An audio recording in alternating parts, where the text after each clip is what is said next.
Olá, amigos. A graça e a paz de nosso Senhor e Salvador Jesus Cristo esteja com todos vocês. Eu sou o pastor Elias Soares e estou passando por aqui para deixar uma humilde contribuição com este quarto trimestre da EBD, pois ela está diante de um grande desafio, que é trabalhar a questão sobre o problema do mal, porque o sofrimento tem a ver com o mal. E a tudo isso nós damos o nome na teologia de teodiceia, que é a relação de Deus com o sofrimento, porque vai trabalhar a questão da justiça de Deus. Este é o nosso tema, faremos um breve vídeo, mas antes de tudo, nós vamos falar com Deus. Senhor nosso Deus e Pai, queremos te louvar e bendizer pela tua graça, favor e misericórdia. Te louvamos pela tua bondade, pelo teu amor, pela tua misericórdia, pela tua graça e teu poder para com as nossas vidas. Vem sobre nós, derramando, Senhor, a tua unção e a virtude do teu Espírito Santo, capacitando-nos a passar aquilo que o Senhor comunicou ao nosso coração e capacitando o teu povo para assimilar e também estar contribuindo na tua casa, Senhor, com a transmissão da tua palavra pura e cristalina. Eu te louvo, te agradeço em nome do Senhor Jesus. Amém. Pois é, meus queridos, nós estamos aqui com esta lição da EBD. E nós estamos no quarto trimestre do ano de 2020. E aqui nós temos a lição, a fragilidade humana e a soberania divina, o sofrimento e a restauração de Jó. Como eu havia dito no início, a EBD está diante de um grande desafio, que é o problema do mal, que tem sido discutido ao longo da história. Haja vista no livro de Agostinho sobre o livre-arbítrio, no seu debate, por exemplo, com Evódio. Evódio o interroga, perguntando sobre a origem do mal, se Deus é o autor do mal. E então Agostinho dá a seguinte resposta: a que mal você está fazendo referência? Ao mal moral ou ao mal como calamidade? E então Agostinho continua dizendo o seguinte: se é ao mal como calamidade, esse realmente o autor é Deus. Mas se você está fazendo uma referência como mal moral, que dá origem a todos os males que ocorrem sobre a face da terra, então este não é Deus, Deus não pode ser o autor do mal. E por que Deus não é o autor do mal? Primeiro, porque os atributos de Deus depõem contra a prática do mal, contra a existência do mal. Perceba que Tiago, capítulo 1, versículo 13, diz o seguinte: ninguém sendo tentado, diga, de Deus sou tentado, porque Deus não pode ser tentado pelo mal e ele mesmo a ninguém tenta. E no versículo de número 17 do mesmo capítulo 1, Tiago também corrobora, inspirado pelo Espírito Santo, dizendo: toda boa dádiva e todo dom perfeito vem do alto, descendo do Pai das luzes, em quem não há mudança e nem sombra de variação. Se examinarmos Abacuque 1,13, a Bíblia afirma que Deus é tão puro de olhos que nem sequer pode ver o mal. Portanto, como um Deus boníssimo, santíssimo, amoroso, gracioso, misericordioso e justo, poderia ser o autor do mal, ou então ele ter prazer em ver as suas criaturas sofrendo. É interessante notar que em Ezequiel, capítulo de número 18, versículo de número 23, a Bíblia diz que Deus não tem prazer na morte do ímpio, que dirá do justo. Portanto, com base nessas informações e nos atributos de Deus e nessas poucas informações que trouxemos aqui acerca do caráter de Deus, nós chegamos à conclusão que Deus não é o autor do mal. Ora, se Deus não é o autor do mal, então como explicar o sofrimento de Jó e de outros personagens que, do ponto de vista bíblico, na língua hebraica, são tzadik? E vale a pena salientar que o tzadik é o justo, aquele em quem não há imperfeição, é aquele em quem não há nenhum problema que venha depor contra o seu caráter.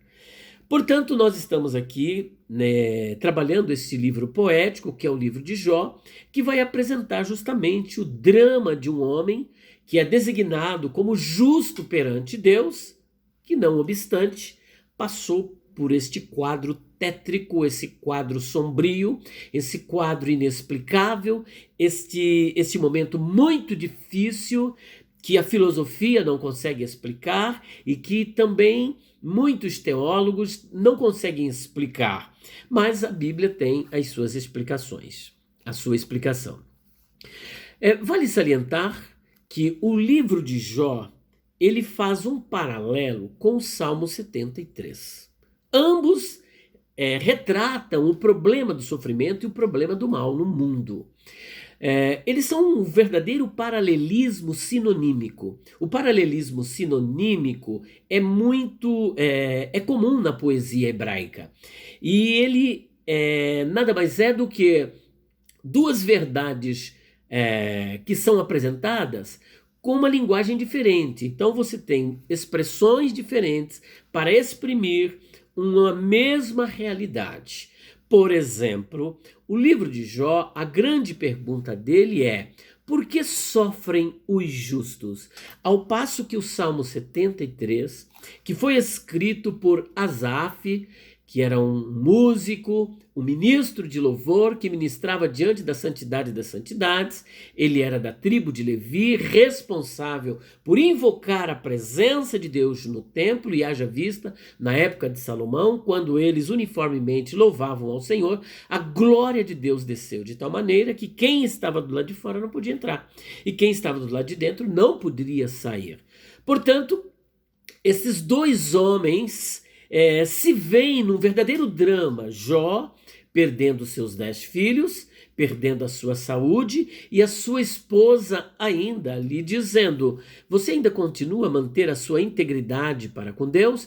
Amaldiçoa Deus e morre. Ainda que na língua hebraica está escrito: Vatomer lo ishto odechamahaziki betum terra barech Elohim vamut, ou seja, você vai continuar ainda mantendo a sua integridade. Em outras palavras, ela diz ainda: abençoa, louva Deus e morre. Na língua hebraica, ainda que nós sabemos que aí se trata de um fenômeno na língua hebraica chamado tikkun soferim, que na realidade, apesar de estar escrito abençoa, amaldiçoa. Isso por conta do respeito que os judeus têm pelo nome de Deus, ao ponto de não se dirigir a ele pelo seu nome, que é o Yahvé, o tetragrama, mas se dirigir a ele como Hashem, Haolam ou Adonai.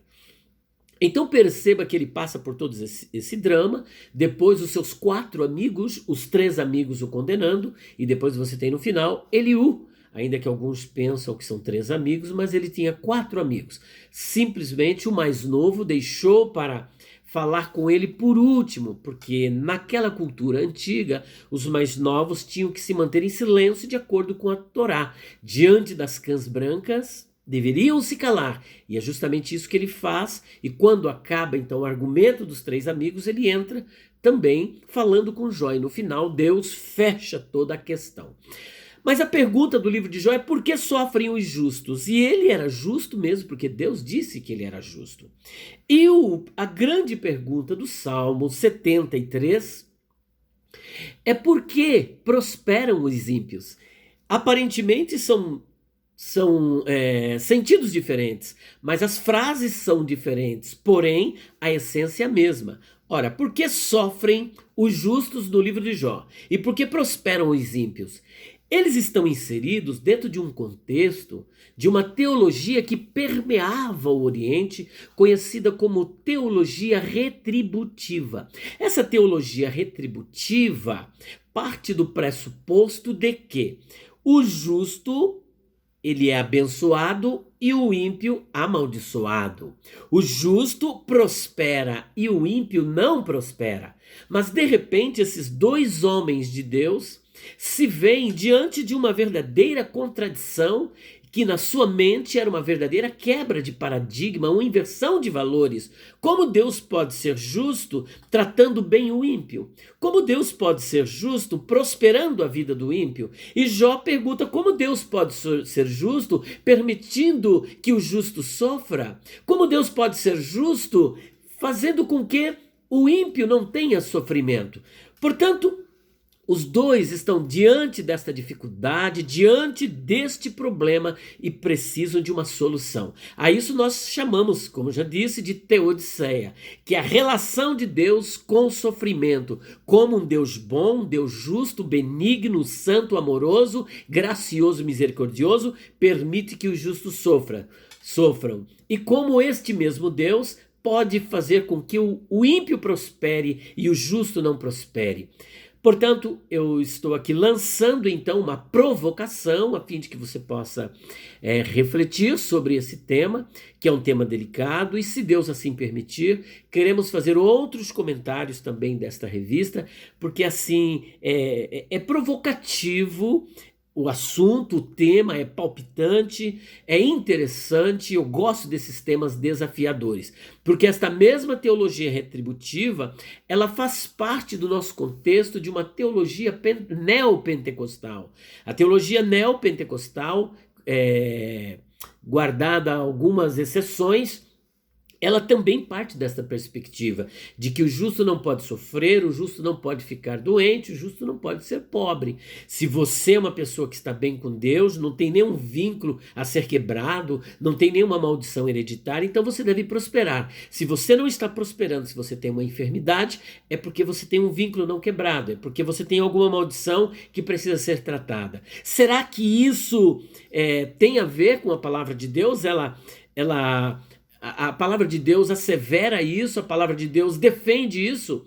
Se ela defende, como explicar o fato de Paulo, um homem que tinha praticamente todos os dons, dizer para Timóteo, não toma somente água, mas usa um pouco de vinho, que na época era uma bebida medicinal para misturar com água, por causa do seu estômago e das suas constantes enfermidades? Como explicar o caso de Eliseu, por exemplo, que ficou enfermo e morreu desta enfermidade? Como explicar o fato do próprio Jó, que era justo, reto, íntegro e se desviava do mal e cair naquela situação? Portanto, a situação difícil, os problemas e enfermidades vêm sobre o justo, vêm sobre os ímpios, porque nós estamos inseridos dentro de um mundo que está num contexto de pecado, é um mundo caído, e nós mesmos fomos em Adão, caímos, e com uma natureza pecaminosa, com um corpo degenerativo, estamos sujeitos a ficarmos doentes e enfermos. E como bem disse também por outro lado o apóstolo Paulo, ele disse o seguinte: porque nada trouxemos para este mundo, e fato é que nada levaremos dele, tendo o que comer, o que beber e com o que nos vestir, estejamos com isso contentes, porque os que querem ficar ricos acabam caindo em tentação e em muitas concupiscências nocivas que submergem os homens à perdição e à ruína. Olha só, complementando esta passagem, que está em 1 Timóteo capítulo 6, versículo 9 ainda, está escrito assim: mas os que querem ser ricos caem em tentação e em laço, e em muitas concupiscências loucas e nocivas, que submergem os homens na perdição e ruína. Porque o amor do dinheiro é a raiz de toda espécie de males, e nessa cobiça alguns se desviaram da fé e se traspassaram a si mesmos com muitas dores. Mas tu, ó homem de Deus, foge destas coisas e segue a justiça, a piedade, a fé, o amor, a paciência, a mansidão. Milita a boa milícia da fé, toma posse da vida eterna, para a qual também foste chamado, tendo já feito boa confissão diante de muitas testemunhas. E para finalizarmos, em Filipenses capítulo 4, versículo de número 11 a 13, o apóstolo diz o seguinte, do 11, não digo isto como por necessidade, porque já aprendi a contentar-me com o que tenho. Sei estar abatido e sei também ter abundância. Em toda maneira e em todas as coisas estou instruído, tanto a ter fartura como a ter fome, tanto a ter abundância como a padecer necessidade. Posso todas as coisas naquele que me fortalece. Portanto, Nós não vamos duvidar da justiça de Deus. O próprio Asaf encontrou as respostas para o seu problema, e eu quero deixar para você aqui a proposta de que você leia o Salmo 73 e leia também o Jó do capítulo 38 até o 42. E a resposta está no santuário. A resposta está em Deus. Deus é bom, é justo, benigno, amoroso, gracioso e misericordioso. E ele permite que haja o sofrimento, permite a calamidade, mas o nosso fim será venturoso, o nosso fim será glorioso. O sumo bono do cristianismo, do cristão, é vê-lo face a face, é estarmos na glória. Por ocasião do arrebatamento da igreja, que nós chamamos de arrebatamento secreto, que será iminente, nós teremos os nossos corpos transformados, glorificados, então estaremos livres de toda espécie de males. Eu quero deixar para vocês aqui ainda uma recomendação bem rápida de um material que nós estamos aqui distribuindo, dizer para vocês que nós temos aqui, olha, o dicionário está escrito assim, mas o título é outro. Dicionário de Palavras, Expressões, Interpretação e Curiosidades Bíblicas. É um dicionário com 1.168 páginas. Aqui nós vamos tratar de vários assuntos, de palavras enigmáticas, de expressões enigmáticas, de teologia, livre-arbítrio, etimologia de nomes. É uma obra que promete uma defesa sobre o livre-arbítrio, sobre o arminianismo. Nós temos ainda expressões enigmáticas como, por exemplo, não passará esta geração. Ainda outra, Paulo disse, quem me livrará do corpo desta morte? O que ele quis dizer com isso? Onde estiver o cadáver, ali se ajuntarão as águias, ali se ajuntarão os abutres. Amei Jacó e aborreci a Esaú, amou a um e odiou ao outro. Portanto, você vai encontrar aqui centenas, dezenas e dezenas e dezenas de questões interessantes, etimologias de nomes de pessoas, rios, vales, montes, deuses, mitos, cargos eclesiásticos, pedras, animais e altares. Esta obra já está na pré-venda, você pode adquiri-la entrando em contato conosco pelo WhatsApp 0 operadora 11 94901 6633 ou 0 operadora 11 94626 3000 ou pelo nosso site www.livrariadopastorelias.com.br. É uma pré-venda porque entre o dia 23 e o dia 26 deste mês de outubro nós já estaremos recebendo da gráfica e você pode comprar com 50% de descontos de 360 por apenas R$180 e você paga apenas R$10 de frete. Não perca essa oportunidade, adquira o seu dicionário. Deus abençoe a todos vocês e até o próximo vídeo, se Deus quiser.